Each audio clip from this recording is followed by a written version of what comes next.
Hello student, आज के lecture में भी हम अपना प्रीवियस सेगमेंट ही कंटिन्यू करेंगे। हम अपने प्रीवियस सेगमेंट में हम डिस्कस कर रहे थे न्यूट्रिशन इन ह्यूमन बीइंग, जिसके अंदर हमने कुछ डाइजेस्टिव ग्लैंड और डाइजेस्टिव ऑर्गन डिस्कस कर लिए थे, which is the part of alimentary canal. कहाँ चलती है हमारी पूरी न्यूट्रिशन की प्रोसेस? एलिमेंट्री केनाल में, that is from mouth to anus part. तो अब हम कौन कौन से पार्ट डिस्कस कर चुके हैं अपने प्रीवियस सेगमेंट में? माउथ टू स्टमक, जिसके अंदर ऑलरेडी हम दो ग्लैंड्स के बारे में भी डिस्कस कर चुके हैं, salivary gland and second is gastric gland which is located in stomach. कि अब फूड कहाँ पहुँच चुका था? स्टमक में, और स्टमक में फूड की पार्शियल डाइजेशन हो चुकी थी। मेनली किस कंपोनेंट की डाइजेशन हुई थी? प्रोटीन की। And now this food is converted into chyme. Partial digested acidic food is said to be chyme and that chyme is enter into small intestine. तो जो आज का सेगमेंट रहेगा, मैं आपको बता दूं इस सेगमेंट में हम क्या क्या डिस्कस करने वाले हैं। स्मॉल इंटेस्टाइन, लार्ज इंटेस्टाइन की किस तरह से फाइनल डाइजेशन होती है फूड की, और अदर डाइजेस्टिव ग्लैंड्स कौन से हैं जो डाइजेशन में मेजर रोल प्ले करते हैं, along with salivary and gastric gland. तो now come over small intestine. This small intestine is the longest part of alimentary canal. फिर भी इसको स्मॉल क्यों कहा जाता है? यदि ये क्वेश्चन आपसे पूछ लिया जाए तो आप क्या लिखेंगे? Yet it is longest part of alimentary canal, बस इट्स डायमीटर इज वेरी, हम कहें कि बहुत नैरो होता है, डायमीटर छोटा होता है इसका, that's why it's said to be small intestine. मतलब comparatively it is longer than large intestine, but yet it is said to be small intestine due to its low diameter. तो now come over small intestine is the longest part of alimentary canal, but it is said to be small. Why? तो ये कितने metre long होता है? It is 6 meters long with diameter 1.5 to 1.8 centimetre diameter है इसका। Next, जो अब यदि मैं थोड़ा सा आपको प्रीवियस सेगमेंट यदि थोड़ा सा रिकॉल कराऊं तो आपको याद होगा कि हमने जो फूड इंजेस्ट किया था, माउथ में फूड की क्या हुई थी बेटा? इंजेशन हुई थी, इनटेक हमने खाया था। And we belong to macrophagy, food को हम इंजेस्ट करते हैं। माउथ से फूड कहाँ एंटर किया था? बकल कैविटी में, और बकल कैविटी में under the influence of saliva इसमें स्टार्च की डाइजेशन हुई थी। एंड जो सलाइवा है उसका पीएच कैसा होता है? Neutral. And that food further undergo swallowing और deglutition and it is said to be bolus. तो अल्टीमेट जो semi digestive starch foody material था वो किस में एंटर कर जाता है बेटा? इसोफेगस, और इसोफेगस से होता हुआ कहाँ आ जाता है? इसोफेगस से होता हुआ कहाँ आता है? स्टमक में। स्टमक में under the influence of gastric gland किसकी मेजर डाइजेशन चलती है? प्रोटीन की, वो मैं आपको एक्सप्लेन करूंगी। And after partial digestion of food, now food propel into small intestine. कहाँ चला गया बेटा फूड? स्मॉल इंटेस्टाइन में। And that food is said to be chyme. तो we already discuss differences between bolus and chyme, आप लोग कर चुके हैं, मैं आपको करवा चुकी हूँ, सो आपको क्लियर होगा। तो now come over small intestine. अब यहाँ पे एक क्वेश्चन के ऊपर आ जाते हैं कि क्या सभी एनिमल्स के अंदर स्मॉल इंटेस्टाइन का साइज सेम होता है? तो नो। तो ये क्वेश्चन कैसे आता है? तो right down the question. Why the length of small intestine of herbivores, herbivores क्या होते हैं? आपके जो प्लांट ईटर्स होते हैं, herbivorous animals are longer than carnivorous animal। जो फ्लैश ईटर होते हैं लाइक लॉयन, आपके अदर लॉयन हो गए, टाइगर हो गए, जितने भी वाइल्ड एनिमल हैं, ये क्वेश्चन आ जाए तो आप क्या लिखेंगे? आंसर, सीधा आंसर पे आते हैं हम कि जो स्मॉल इंटेस्टाइन है वो लॉन्गर क्यों है हर्बीवोरस एनिमल में as compare to carnivorous animal? It is of due to, as in herbivores animals for the digestion of cellulose, क्योंकि जितना भी प्लांट बेस्ड फूड मटेरियल होता है उसके अंदर मेन सेलुलर कंपोनेंट क्या है बेटा? सेल्यूलोज। तो for the digestion of cellulose the size of small intestine, the size of small intestine is longer because its digestion take longer time as compared to digestion of flesh. जो meat eater animal होते हैं, यदि हम बात करें तो flesh की digestion as compare to cellulose क्या होती है बेटा, अर्ली होती है। सेलुलोज की डाइजेशन बहुत लंबा टाइम लेती है एज कम्पेयर टू फ्लैश, या हम कहें कि फ्लैश ईटर जो एनिमल हैं उनके अंदर डाइजेशन बहुत जल्दी खत्म हो जा रही है। That's why the size of small intestine is comparatively smaller than herbivorous animal. तो ये क्वेश्चन डायरेक्ट पूछा जाता है। Now come over the part of small intestine. Small intestine के कितने पार्ट हैं, तो 3 पार्ट्स यहाँ पे हम डिस्कस करेंगे, तो ये आंसर आप कर लीजिएगा। Now come over the parts of small intestine. कितने पार्ट्स हैं स्मॉल इंटेस्टाइन के, तो now come over the parts of small intestine. Parts of small intestine. Small intestine composed of 3 parts, duodenum, jejunum and ileum। 1 line में लिखवाऊंगी मैं। duodenum is the shortest part or smallest part of small intestine. It is the smallest part।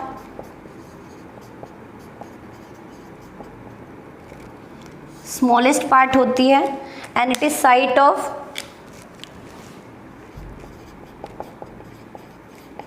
opening of pancreatic glands and hepatic glands। Here hepatic word used for liver।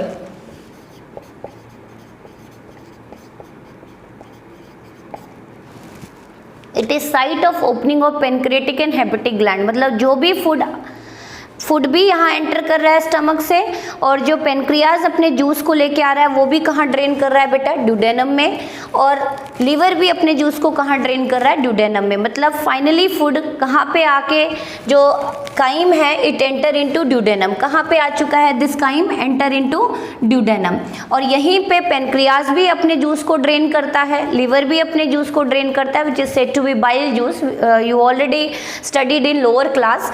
तो duodenum अपने वो part है which is the first interior most part या starting part है small intestine का, जहाँ पे food भी ड्रेन हो गया, जूस भी ड्रेन हो गया। तो duodenum is the receiving part. Second jejunum. Jejunum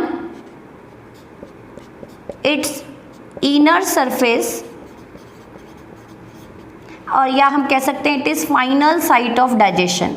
it is final site of digestion. 1 mark में आपसे पूछ लिया जाए name the final site of digestion, major digestion कहाँ पे चलती है, तो आप क्या लिखेंगे, ड्यूडेनम में। It is the it's inner surface consist of which type of glands, intestinal glands. Consist of intestinal glands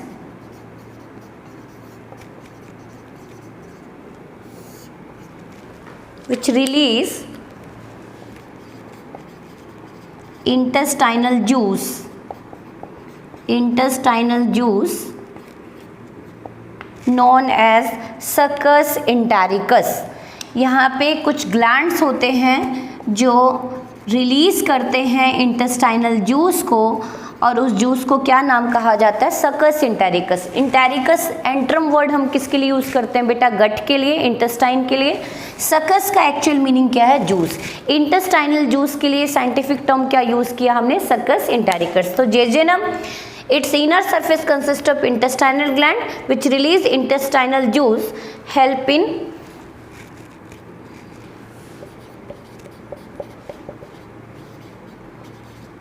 digestion of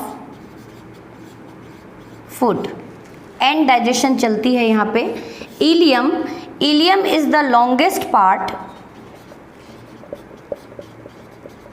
of small intestine। its inner surface consists of finger like projection। इसके inner surface में क्या present होती है बेटा, consist of finger like projections called villi. किस नाम से जाना जाता है? विलाई. नंबर ऑफ, और एक सिंगुलर हो तो उसके लिए टर्म यूज करते हैं विलस. विलाई प्लूरल क्या है? विलाई, और सिंगल है तो विलस. तो what is the role of villi here? तो this villi is finger like projection. कुछ इस तरह का सरफेस होता है इसका, और इसके सरफेस पे फर्दर छोटे छोटे माइक्रोविलाई होते हैं, आप पढ़ेंगे. तो what is the role of villi here? तो role of villi is here, write down. Villi is finger like projection. इसका मेन काम क्या है? Role. Write down the role of villus और villi. Role of villi, it increase surface area for the absorption of food. Absorption of food. एक बार फिर से recall करा देती हूँ. Small intestine is the longest part of alimentary canal, but this diameter is very small, that's why it is said to be small intestine, and it is further divisible into 3 part. या it is composed of 3 part, duodenum, jejunum, ileum. जो सबसे मोटा part है जो और छोटा part है उसको हम क्या बोलते हैं? ड्यूडेनम. जहाँ पे आके स्टमक भी ओपन हो रहा है, पेनक्रियाज भी अपने जूस को ड्रेन कर रहा है, लिवर भी अपने जूस को ड्रेन कर रहा है. तो फाइनल डाइजेशन कहाँ चलती है बेटा? ड्यूडेनम में, under the influence of pancreatic juice and action of bile juice. And second jejunum. Jejunum के अंदर कुछ डाइजेस्टिव ग्लैंड्स होते हैं, and that gland release intestinal juice, and we use technical term succus entericus. Succus means juice, entericus का मतलब गट और intestine. इसका main काम क्या है? अगेन फूड को और ज़्यादा सिंप्लीफाइड फॉर्म में तोड़ना. और ileum. Ileum is the longest part of small intestine, approximate 4.5 metre long.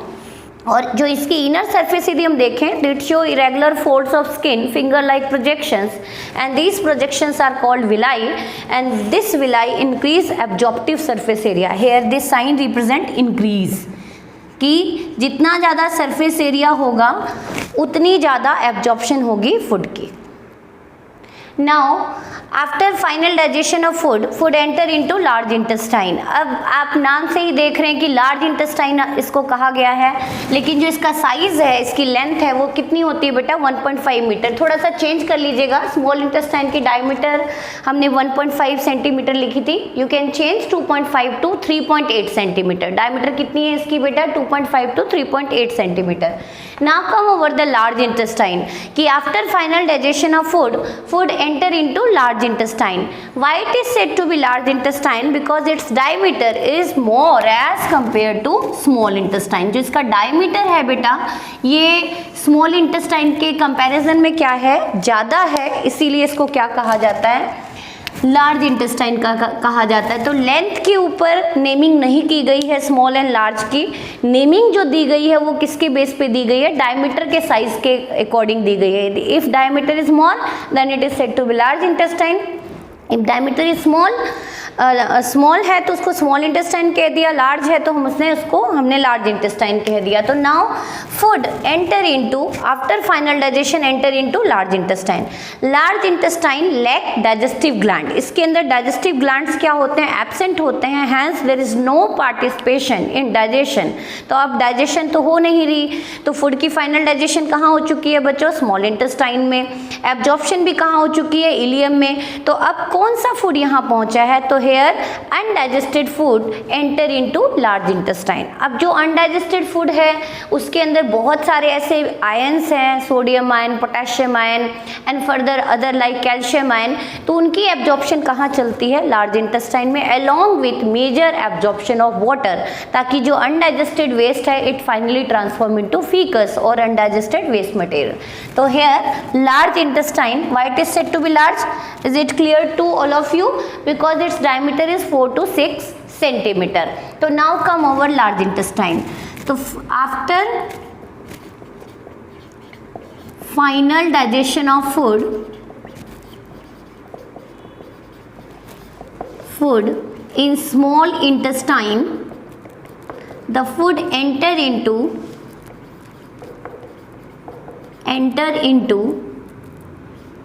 cecum part of large intestine across ileum of small intestine. मतलब स्मॉल इंटेस्टाइन में आपने 3 पार्ट पढ़े, ड्यूडेनम, जिजेनम, इलियम। तो इलियम अल्टीमेट किस में खुलता है? Large intestine. और किस पार्ट में खुलता है बेटा? सीकम पार्ट में। And this opening is guarded by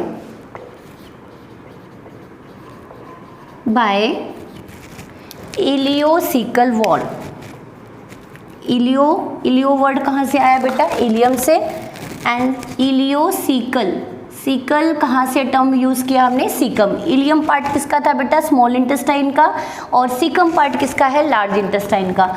दोनों खुल रहे हैं। Small intestine ultimate undigested waste को कहाँ? पेरिस्टाल्टिक मूवमेंट के थ्रू पुश करता जा रहा है लार्ज इंटेस्टाइन में। और जहाँ पे वो खुल रहा है सीकम में, उसकी ओपनिंग को कौन गार्ड करते हैं? Ileocaecal wall. मतलब जब तक कि फूड की फाइनल डाइजेशन नहीं हो जाएगी तब तक ये वॉल्व नहीं खुलेंगे और अनडाइजेस्टेड फूड कहाँ नहीं पहुँचेगा? लार्ज इंटेस्टाइन में। Now the part of large intestine कितने पार्ट में या कितने में फर्दर ये डिविजिबल है बेटा? तो this large intestine it is composed of 3 parts. First one is cecum, second one is colon and last one is rectum. तो right down the one function of each part. Caecum वो part होता है जो undigested waste को receive करता है। कहाँ से रिसीव करता है बेटा? Ileum part of small intestine से। तो caecum is the receiving part of large intestine which receive undigested food from small intestine. And cecum, it consists of a blind tube-like structure known as appendix. इसी caecum के पास एक छोटा सा tube like structure है बेटा। Blind tube का मतलब जो ट्यूब एक तरफ से बंद हो, इस तरह का कुछ पोर्शन निकला हुआ है। यहाँ पे स्मॉल इंटेस्टाइन ओपन हो रही है और यहाँ से कोलोन फर्दर फूड को ट्रांसफ़र कर रहे हैं। यदि मैं सिंपल बताऊं तो यहाँ से जो ये ट्यूब लाइक स्ट्रक्चर निकला है and that tube like structure is said to be appendix. उसको कैसा ऑर्गन माना गया है? Vestigial organ in human being. In previous time या प्रीवियस टाइम में यदि हम बात करें तो दिस वेस्टिजियल ऑर्गन वो ऑर्गन होते हैं जो एंशियंट टाइम में या प्रीवियस टाइम में या हम पुराने टाइम की बात करें जब ह्यूमन इवोल्यूशन हो रही थी तो ये फंक्शनल थे, लेकिन ड्यू कोर्स ऑफ इवोल्यूशन ये कैसे होते गए? नॉन फंक्शनल होते गए। तो अपेंडिक्स हमारी बॉडी में कैसा ऑर्गन है? वेस्टिजियल ऑर्गन है and it is attach with caecum. And why it is said to be blind tube? एक ऐसा ट्यूब जो एक तरफ से खुला है और दूसरी तरफ से बंद है, that's why it is said to be blind tube. तो सीकम कौन सा पार्ट है बेटा लार्ज इंटेस्टाइन का? जो रिसीव करता है, मतलब स्मॉल इंटेस्टाइन इलियम कहाँ खुल रहा है? जो इलियम है it open into caecum and caecum now transfer और propel the food in colon, ascending colon, transverse colon and descending colon. तो next come over colon. Colon is the longest part of large intestine. It is the major site of absorption of water and electrolytes like sodium, potassium, chloride ion, calcium ion, bicarbonate ion etcetera. Ions आप लोग पढ़ी चुके होंगे chemistry में। तो it is the major site of absorption of water and electrolytes from undigested food. Undigested food से किस चीज़ की एब्जॉर्प्शन कराता है बेटा? वाटर की और आयंस की। अब फूड से सारा वाटर एब्जॉर्ब होके कहाँ चला गया? ब्लड में चला गया। तो अब जो वेस्ट है, अनडाइजेस्टेड फूड है, वो क्या हो चुका है? सॉलिडिफाई हो चुका है, and that is said to be faeces, and now this faeces enter into rectum. लेकिन यहाँ पे थोड़ा सा एक एनटीएससी का इंपॉर्टेंट क्वेश्चन आता है, वो मैं डिस्कस कर दूँ कि कोलोन्स का सिर्फ एब्जॉर्प्शन का काम नहीं है, कोलोन्स के अंदर कुछ फ्रेंडली बैक्टीरिया, आपने सुना भी होगा, हमारी जो एलिमेंट्री कैनाल की मेजर इम्यूनिटी होती है, हमारी बॉडी को डिफेंस देने का जो काम होता है, वो कहाँ पे रिसाइड करता है? कोलोन में। तो इस कोलोन में कुछ ऐसे फ्रेंडली बैक्टीरिया होते हैं जो इन अनडाइजेस्टेड फूड के ऊपर खाना खाते हैं और हमारी बॉडी में क्या प्रोड्यूस करते हैं? Vitamin B12। तो हेयर राइट डाउन, यहाँ पे लिखवा देती हूँ मैं कोलोन, एनटीएससी स्पेशल, कि क्या रखते हैं या कोलोन में क्या होते हैं। तो this colon consist of E coli bacteria, these are friendly bacteria. Why it is said to be friendly? क्योंकि हमारे लिए बहुत ही गुड हैं, हमारे अनडाइजेस्टेड वेस्ट को के ऊपर वो फेड करते हैं, तो हमारी बॉडी में किसी भी तरह की डेफिशिएंसी को भी लीड नहीं कराते, और अल्टीमेट हमारी बॉडी में क्या प्रोड्यूस करते हैं? Vitamin B12। तो consist of E coli bacterias which are said to be friendly bacteria fed over undigested waste, fed over undigested waste या undigested food, sorry, and produce vitamin B12। Vitamin B1, B2, B3, B4 सुना होगा आपने। तो vitamin B12 which is said to be cyanocobalamin, scientific name is cyanocobalamin, में भी आप लोगों ने सुना भी होगा, जैसे राइबोफ्लेविन बोला जाता है, अलग अलग विटामिन को अलग अलग नाम से जाना जाता है। तो विटामिन B12 साइनोकोबालामिन प्रोड्यूस करते हैं हमारी बॉडी में कौन बेटा? ये बैक्टीरिया। और ये बैक्टीरिया कहाँ रहते हैं? कोलोन में। और किसके ऊपर फीड करते हैं? किसको खाते हैं? ये अनडाइजेस्टेड फूड को। And this vitamin B12 required for the maturation of RBC, maturation of RBC, या हमारे बॉडी में ब्लड बनाने का काम कह लें, या RBC की मैच्योरेशन। हमारी बॉडी में RBC के अंदर हीमोग्लोबिन होते हैं जो ऑक्सीजन को कैरी करते हैं हमारी बॉडी में one side to another side. तो उस RBC जितना मैच्योर होगा, उसकी ऑक्सीजन कैरिंग टेंडेंसी भी उतनी ज़्यादा होगी, उतना ही हेल्दी वो पर्सन होगा। तो vitamin B12 is the major enzyme which is required for the maturation of RBC, and that bacteria and source of vitamin B12 is only E coli, या हम कहें कि नॉन वेजिटेरियन डाइट। तो ये bacteria कहाँ रहते हैं? हमारे कोलोन में। तो this is not in your syllabus, लेकिन पूछा जाता है कि कौन विटामिन B12 के सोर्स क्या है बेटा? साइनोकोबालामिन। इनके सोर्स क्या है? ई कोलाई, और वो ई कोलाई कहाँ रहते हैं? हमारे कोलोन में। नाउ अनडाइजेस्टेड फूड से सारा का सारा क्या बन चुका है? रीअब्जॉर्ब हो चुका है वाटर, आयंस, और अब जो वेस्ट है वो किस में कन्वर्ट हो चुका है? अनडाइजेस्टेड वेस्ट में, from undigested food. And this and finally undigested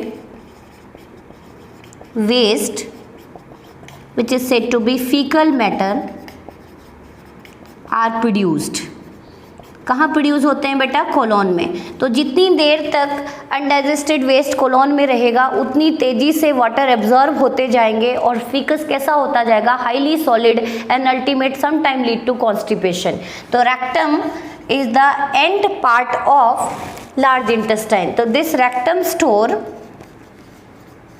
fecal matter और undigested waste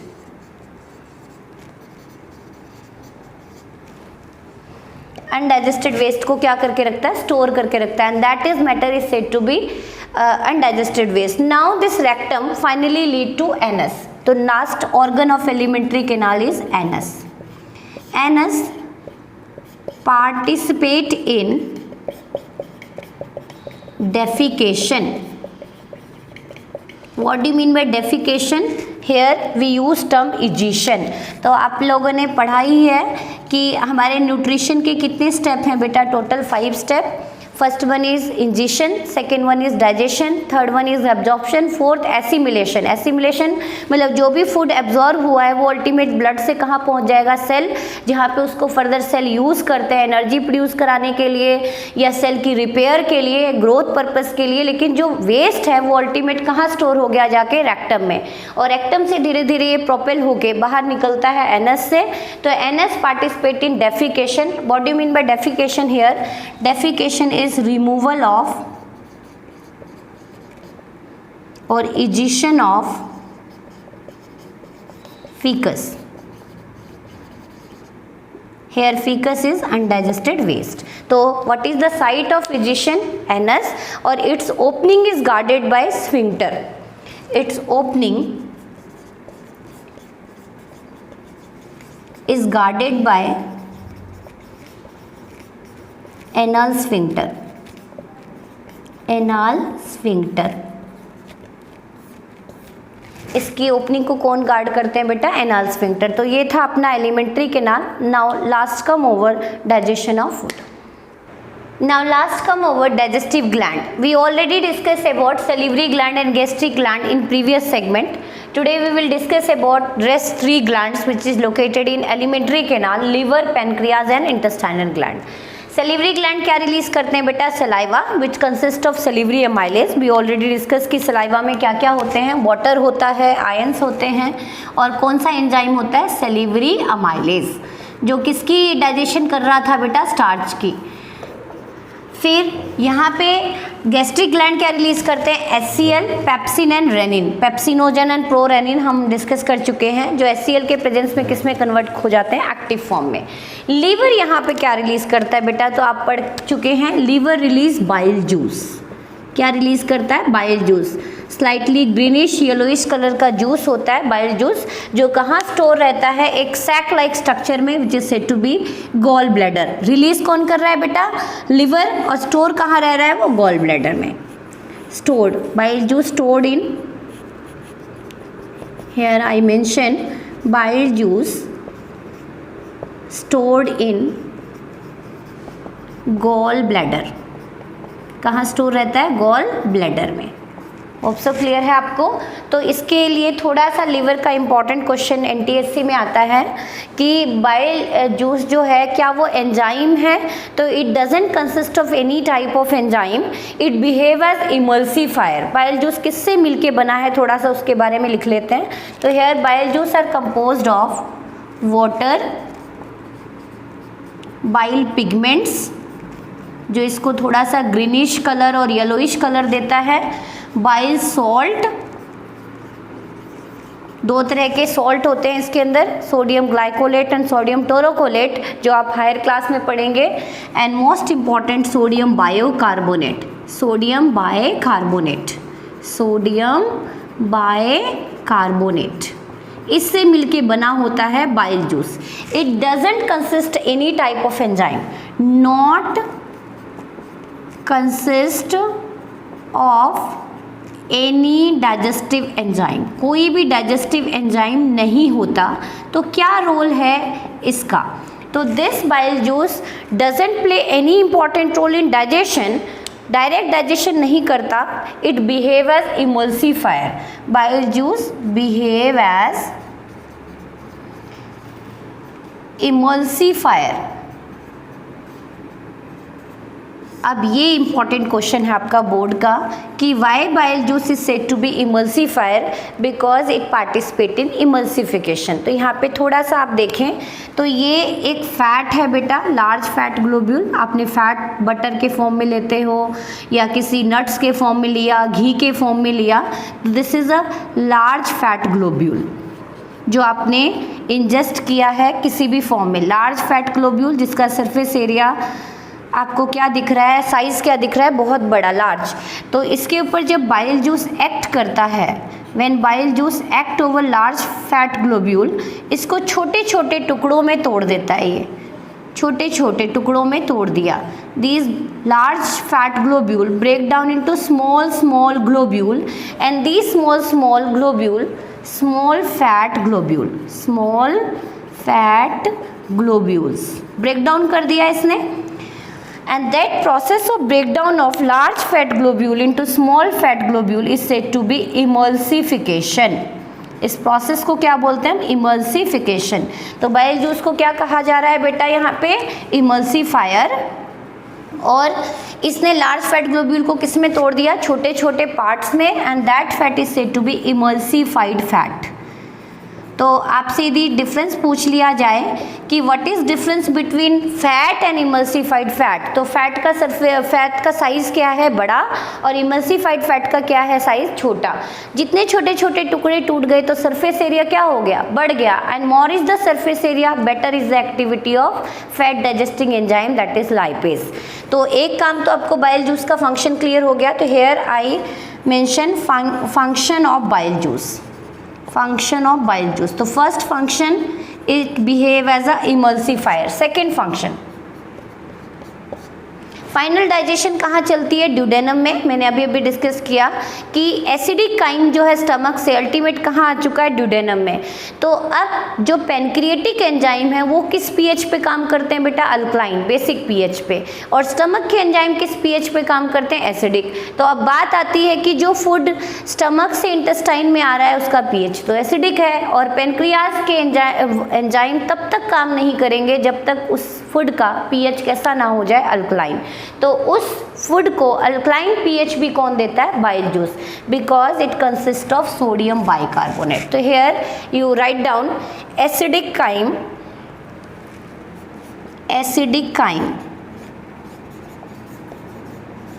pH 2.2 to 2.5। Acidic chyme कहाँ से आया है बेटा?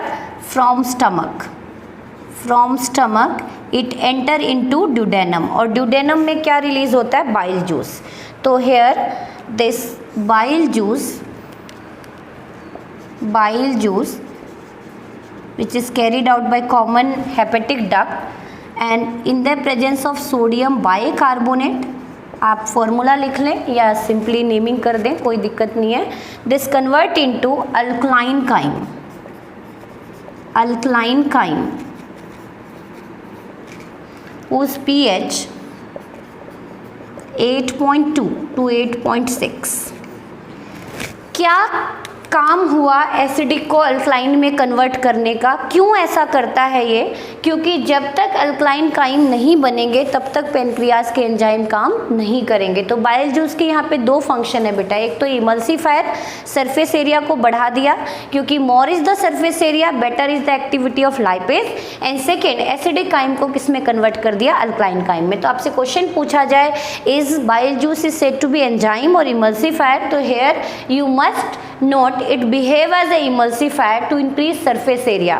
So here again you write down here small fat globule with increased surface area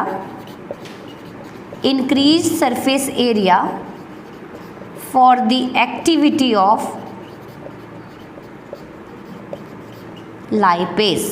fat को digest करने के लिए कौन से एंजाइम चाहिए? लाइपेज। तो ये था हमारा बाइल जूस का function. Now come over the enzyme of pancreas. तो ये अब आ जाते हैं हम अपने फोर्थ ग्लैंड के ऊपर, पेनक्रियाज। क्या करता है पेनक्रियाज और क्या रिलीज करता है? तो pancreas is the major digestive gland. This behave as a holocrine gland, क्योंकि एंजाइम भी रिलीज करता है, हार्मोन भी रिलीज करता है। तो लेकिन यहाँ पे हम डाइजेशन की बात करें तो must focus just over enzyme, not over the hormones. तो पेनक्रियाज जो है वो कौन कौन से एंजाइम रिलीज करता है मेनली? तो it release mainly 3 enzymes. Here I mention it release mainly 3। ये मार्कर अच्छे से नहीं चल रहा तो मैं इससे रिप्रेजेंट कर देती हूँ। ये 3 एंजाइम रिलीज करता है बेटा। एक तो pancreatic most important trypsin, second one is pancreatic lipase, and third pancreatic amylase. P stand for pancreatic. तो बार बार मैं राइट नहीं कर रही। तो ट्रिप्सिन का मेन काम क्या है? Digestion of, final digestion of proteoses और पेप्टोन्स। अब आप पूछेंगे क्या होते हैं प्रोटीओज और पेप्टोन्स, तो मैं आपको थोड़ा सा बता दूं कि स्टमक के अंदर जो प्रोटीन छोटी यूनिट में टूटे थे that is said to be peptones और प्रोटीओजेज, और उसको फर्दर तोड़ के अमीनो एसिड रिलीज कराना वो काम कौन करती है? आपकी liver, sorry pancreas. Pancreatic lipase act over emulsified fat and help in final digestion of fat. Final digestion of fat. Whereas pancreatic amylase act over carbohydrate over rest of carbohydrates or other sugar। तो ये तीन enzyme कौन release करता है बेटा? Pancreas. And last come over the intestinal gland which is located in which part of small intestine? It is part located in, आपने तीन part पढ़े, डुडेनम, जेजुनम, इलियम। तो ये इंटेस्टाइनल ग्लैंड कहाँ पे लोकेटेड होते हैं? located in jejunum part. So here you must write it is located in jejunum part of small intestine. Jejunum part of small intestine, and it release succus entericus. Succus entericus approximate 1 to 1.2 liter juice released by intestinal gland every day. Succus entericus, and this consists of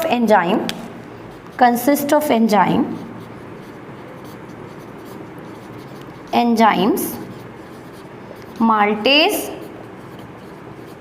sucrase, peptidase to release further like amino acids। DNA को तोड़ना है तो DNAs, RNA को तोड़ना है तो RNase. मतलब final digestion food की कौन करते हैं? Intestinal juice. We already discuss about digestive organs and glands. अब फाइनल जो हमारा ये सेगमेंट है वो फोकस रहेगा बेटा कि जो डाइजेस्टिव ग्लैंड ने जूसेस रिलीज किए हैं वो किस तरह से फूड की डाइजेशन करते हैं। तो last segment of this topic is digestion of food. वो कहाँ कहाँ चलती है और किस एंजाइम के प्रेजेंस में चलती है। तो हमने role of saliva and role of gastric juice तो पढ़ ही लिया था, लेकिन फिर से एक बार रिकॉल करा देती हूँ कि जैसे हमने फूड को इंजेस्ट किया, फूड में हमने अपने डाइट में कार्बोहाइड्रेट भी लिए, प्रोटीन भी लिए, फैट भी लिए, तो माउथ में सिर्फ किसकी डाइजेशन चलती है? बकल कैविटी में स्टार्च की। And starch is here said to be polysaccharide. Poly का मतलब होता है मेनी, सैकेराइड मतलब शुगर।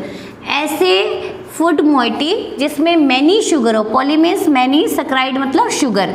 तो here starch is said to be polysaccharide. जैसे आप चावल खा रहे हो, रोटी खा रहे हो, पोटैटो खा रहे हो, तो उसके अंदर मेनली यदि हम फूड कंपोनेंट की बात करें, न्यूट्रिएंट की बात करें, तो उसमें क्या प्रेजेंट होता है बेटा? स्टार्च। और स्टार्च पे कौन एक्ट करते हैं? सलीवरी amylase which is present in saliva and सलीवरी gland आपने तीन पढ़े थे, पैरोटिड, सबलिंगुअल एंड सब मैक्सिलरी।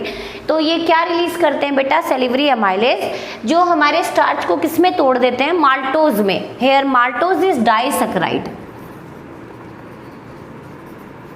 थोड़ा सा यदि आपके नॉलेज के लिए बताऊं कि 2000 ग्लूकोज को आप एक साथ जोड़ते जाओगे तो क्या बनता है? एक molecule starch, that's why it is said to be polysaccharide. लेकिन जब ये टूट के छोटे छोटे यूनिट में टूट गया तो दो यदि शुगर यूनिट है, दो ही ग्लूकोज मॉलिक्यूल प्रेजेंट है तो उसको हम क्या बोलेंगे? डाइसैकेराइड। 8 to 10 प्रेजेंट है तो ओलिगोसैकेराइड, मोर देन 10 है तो पॉलीसैकेराइड, और यदि सिंपली एक शुगर यूनिट है तो उसको हम क्या बोलते हैं? मोनोसैकेराइड। सैकेराइड का मतलब होता है शुगर। तो डाई मीन्स 2, सैकेराइड मतलब शुगर। मतलब माल्टोज को फर्दर यदि आप तोड़ोगे तो कितने ग्लूकोज मिलेंगे आपको? 2। और यदि आप स्टार्च को तोड़ोगे तो कितने मिलेंगे यहाँ पे? 2000 ग्लूकोज। तो starch finally break down into maltose. Number of maltose here, single maltose नहीं है, बहुत सारे माल्टोज मॉलिक्यूल टूट चुके हैं।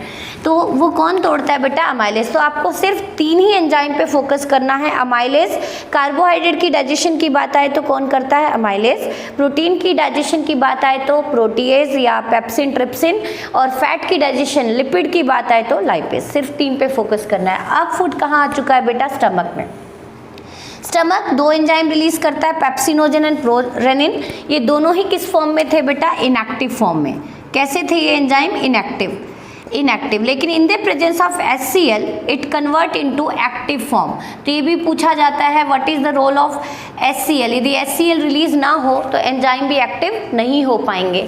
तो pepsinogen convert into pepsin and rennin, prorennin convert into rennin. तो you must focus over pepsin and rennin, not over the activation. Now protein जो हमने इंजेस्ट किया है, दाल खाया, पनीर खाया, जो भी प्रोटीन सोर्स आपने लिया, protein in the presence of pepsin enzyme convert into peptones and protease.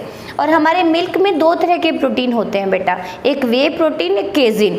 तो केजिन जो प्रोटीन है उसकी फाइनल डाइजेशन कौन करता है? Rennin. And rennin is present only in infant stomach, release in infant stomach, छोटे बच्चे जो दूध बेस्ड, मिल्क बेस्ड फूड के ऊपर डिपेंड करते हैं, या काफ स्टमक, बछड़े के स्टमक में रिलीज होता है।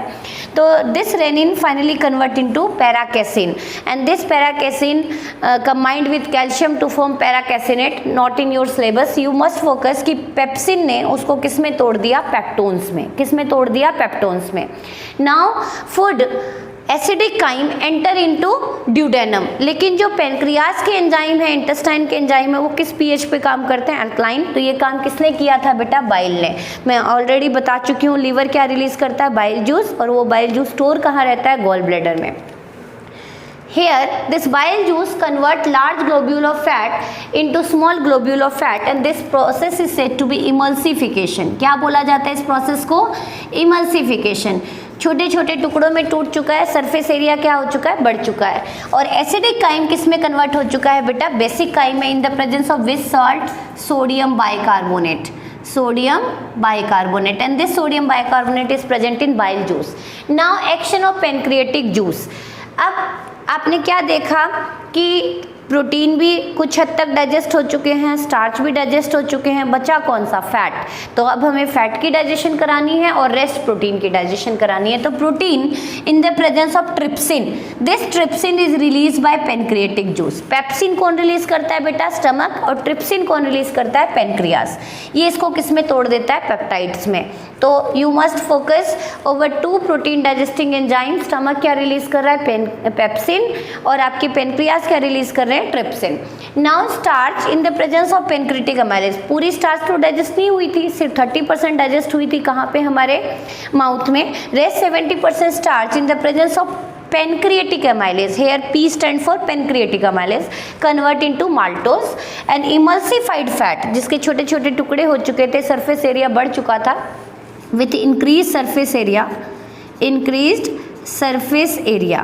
और कौन सरफेस एरिया बढ़ाते हैं? यदि एनटीएससी में पूछ लिया जाए तो इमल्सिफिकेशन में मेजर रोल किसका होता है बेटा?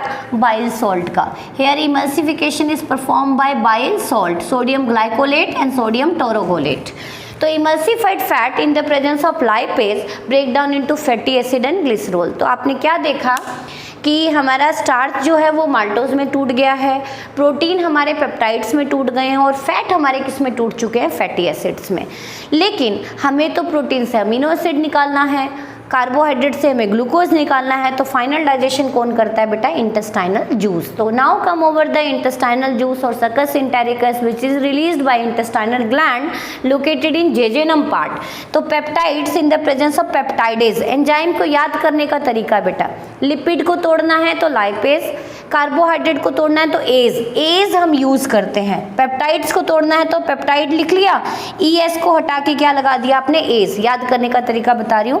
पेप्टाइड्स को तोड़ना है तो पेप्टाइडेज, माल्टोज को तोड़ना है तो यहाँ पे ओज की जगह पे क्या लगा दिया हमने? As, maltase. सुक्रोज को तोड़ना है तो सुक्रेज, लैक्टोज को तोड़ना है तो लैक्टेज। तो पेप्टाइडेज आपने देखा कि सारा प्रोटीन अल्टीमेट किस में टूट चुका है बेटा? पेप्टाइड्स में।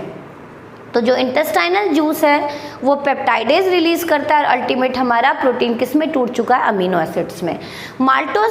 Maltose which is present in cereals like wheat, rice, potato, this maltose in the presence of maltase, इसको हम सीरियल शुगर भी बोलते हैं, अनाज में होता है ये sugar, and it finally convert into glucose, that's why it is said to be disaccharide। Sucrose किस में प्रेजेंट होता है बेटा? गन्ने के जूस में, चीनी जो आप खाते हैं, cane sugar. In the presence of sucrase break down into glucose and fructose and lactose which is said to be milk sugar. आपने देखा होगा मिल्क दूध पीते हैं हम, थोड़ा सा हमें स्वीटेंड टेस्ट आता है, and this lactose in the presence of lactase break down to glucose and galactose. तो आपने क्या देखा, यदि मैं आपको सिंपली रिकॉल कराऊं तो हमारा जो कार्बोहाइड्रेट आपने डाइट में लिया था, चपाती चावल, वो किस में टूट चुका है बेटा, ग्लूकोज में। हमारा प्रोटीन किस में टूट चुका है बेटा, अल्टीमेट अमीनो एसिड्स में, इन the presence of which enzyme, pepsin and trypsin. और हमारा तो यहाँ पे यदि सिंपली मैं थोड़ा सा आपको रिकॉल कराऊँ तो आप मेजर किस एंजाइम पे फोकस कीजिए, amylase, pepsin release by stomach and trypsin release by pancreas. और हमारा जो फैट है, fat in the presence of lipase, किसके प्रेजेंस में बेटा, लाइपेज, वो किस में कन्वर्ट हो जाता है, फैटी एसिड प्लस ग्लिसरॉल। तो या तो आप सिर्फ इतना ही फोकस करें, और मेजर आपको 3 ही एंजाइम पे फोकस करना है।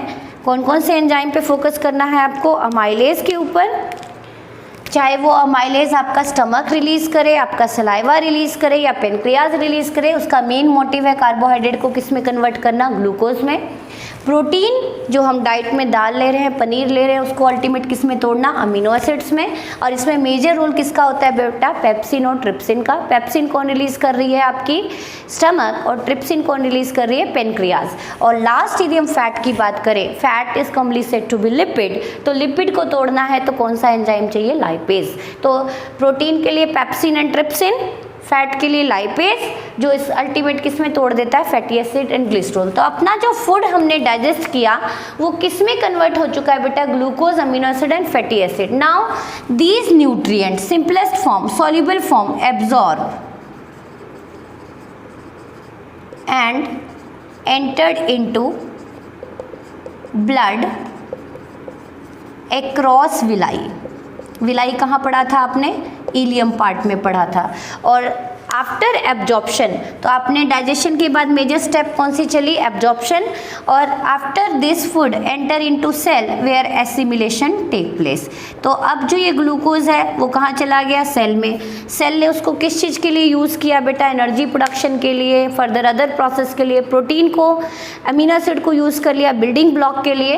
तो डाइजेशन के बाद फूड की क्या होती है बेटा, न्यूट्रिएंट की एब्जॉर्प्शन होती है। उसके बाद क्या चलती है, एसिमिलेशन, और अनडाइजेस्टेड वेस्ट एनएस के क्रॉस डेफिकेशन के थ्रू हमारी बॉडी से बाहर निकल जाता है। तो ये थी हमारी complete nutrition in human being. Next chapter, next segment में, नेक्स्ट लेक्चर में हम डिस्कस करेंगे रेस्पिरेशन, कि ये जो फूड पहुँचे हैं सेल के अंदर उनका मेन मोटिव क्या है, एनर्जी कैसी प्रोड्यूस होती है, कितने टाइप की रेस्पिरेशन होती है, उन सबको डिस्कस करेंगे। होप सो आपको nutrition in human being clear होगा। Thank you.